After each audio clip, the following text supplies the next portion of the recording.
Samantala, kasama ko rin dito sa may Quiapo area si Maki Bulido. Makibalita tayo sa kanya. Maki?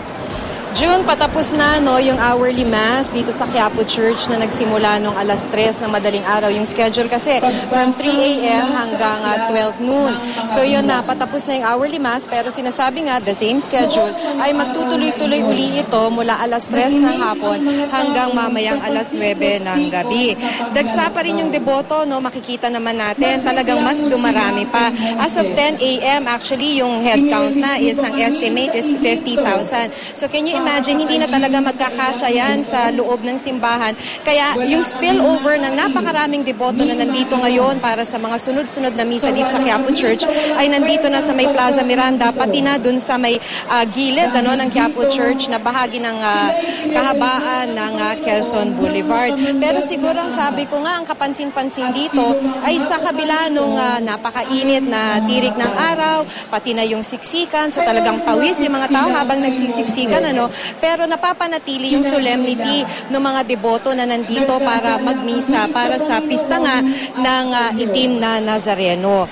At pero nga lang, bago tayo umere ay pumunta tayo sa presinto ng Plaza Miranda Police Community Precinct, tapos tinignan natin yung blotter.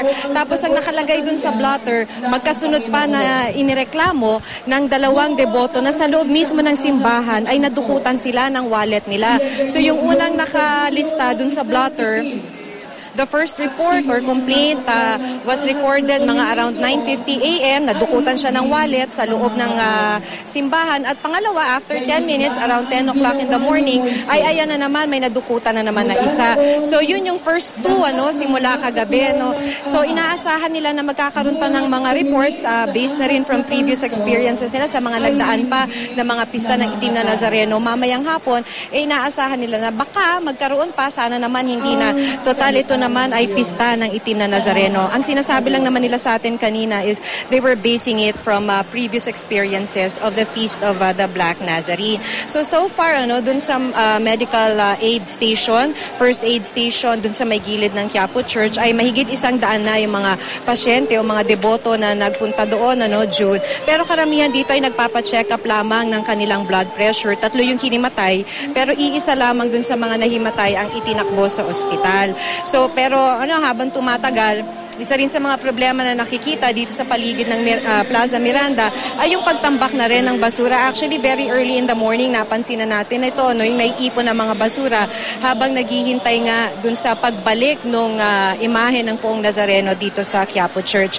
At isa pa, nakapansin-pansin siguro dahil hindi naman ganon karami yung portalets as compared dun sa dami ng mga deboto na nandito ngayon sa Plaza Miranda. In fact, dito sa may gilid ng Plaza Miranda, dalawang portalet lang yung nakita natin. So pila-pila yung mga deboto na kinakailangan gumamit ito, kaya't medyo nangangamoy na rin. June? Makibalikan ko lang yung report mo na may 2 nanakawan at sa loob mismo ng Quiapo Church nangyari dyan. Nakakalungkot, Maki, dahil supposed to be ay napakasagrado ng okasyon na ito, Maki. Tama yan, June. Yun nga yung nakalagay dun sa blotter. We were expecting na nandito sa labas nangyari yun. Pero as per the blotter, binabasa sa atin yun, 2. Yung 2 kasong yun ay nasa loob pa. Yung kanina namang binabanggit ko kasi, June, yung sinasabi nila, baka magkaroon pa ng cases. That's from previous experiences na taon-taon nga raw naman silang nagbabantay rito. Siguro sabi ng mga pulis, sa dami nga naman ng tao dito, ay meron at merong nananamantala. Maraming salamat, Maki Pulido.